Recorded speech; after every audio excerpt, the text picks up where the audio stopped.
Bonjour et bienvenue sur Tips, le podcast d'Ocha qui parle de podcast. Dans chaque épisode, je vous apporte un conseil super concret pour faire grandir votre podcast et vos écoutes. Je m'appelle Emma et aujourd'hui dans Tips, on va parler de newsletter.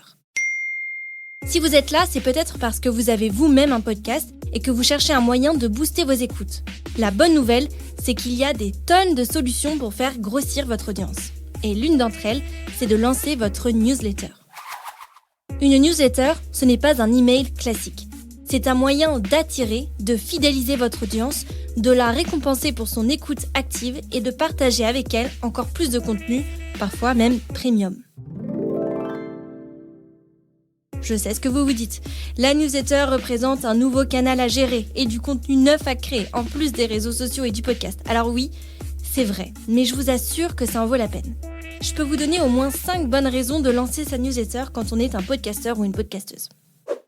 Premièrement, une newsletter vous permet de construire et d'entretenir une relation directe avec votre audience, et surtout avec vos auditeurs et auditrices les plus fidèles. Contrairement aux réseaux sociaux où vos publications peuvent se perdre dans un flux d'informations, un email, c'est un espace plus intime, plus personnel, où les gens peuvent prendre le temps de vous lire. Par exemple, vous pouvez partager dans votre newsletter des anecdotes ou des réflexions personnelles en lien avec les sujets abordés dans vos épisodes.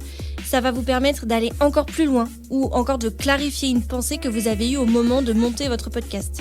Vous pouvez également demander à vos abonnés leur avis sur un épisode ou sur un sujet en particulier ou leur poser des questions pour les inciter à vous répondre. Votre newsletter est l'endroit idéal pour lancer des débats ou des sondages. Ces interactions renforcent le sentiment de proximité entre vous et vos auditeurs. Deuxièmement, on va pas se mentir, la newsletter c'est un outil de promotion redoutable parce qu'elle notifie vos abonnés de la sortie de vos nouveaux épisodes. Vous pouvez essayer de publier un épisode sans le promouvoir à travers votre newsletter et sortir un épisode en faisant sa promotion dans votre emailing. Je vous garantis que vous verrez la différence en termes d'engagement.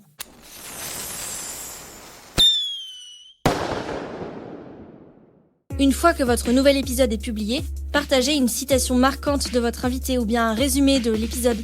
Et bien entendu, partagez à votre audience le Smart Link pour faciliter leur écoute. La newsletter, c'est un pont direct entre vos auditeurs et votre épisode.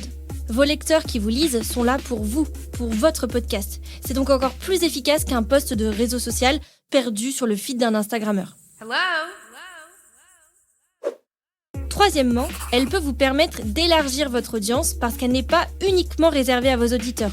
Au contraire, si votre newsletter vit à côté de votre podcast mais qu'elle a son identité propre, elle peut être un excellent moyen d'attirer de nouveaux auditeurs. Disons que vous animez un podcast sur l'histoire.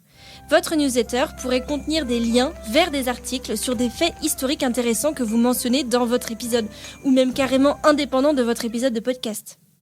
Ces contenus uniques, qui peuvent vivre seuls sans votre émission, peuvent du coup attirer des personnes qui sont intéressées par l'histoire, mais qui ne sont pas, ou du moins pas encore, des auditeurs de votre podcast.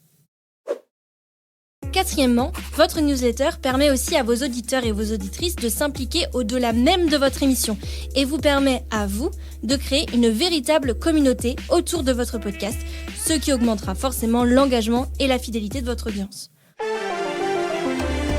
Pour ça, vous pourriez par exemple organiser un concours exclusif pour les abonnés de votre newsletter, où ils doivent répondre à une question liée à un épisode récent pour gagner un prix par exemple.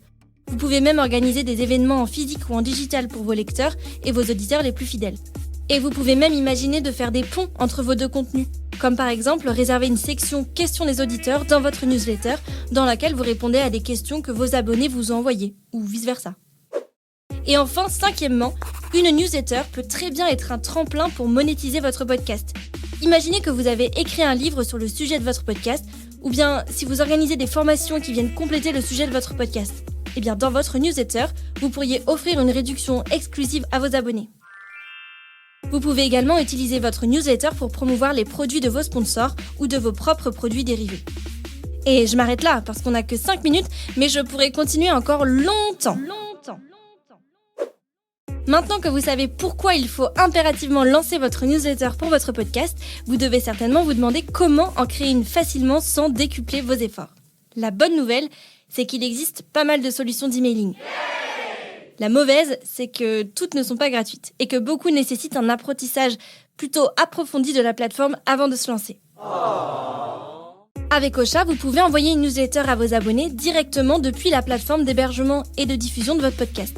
En seulement quelques clics, vous allez pouvoir envoyer un message personnalisé à vos abonnés avec le Smart Player intégré pour les encourager à écouter votre nouvel épisode. Mieux encore, vous pouvez automatiser votre plan de communication en programmant en avance votre newsletter au moment de la publication de votre nouvel épisode.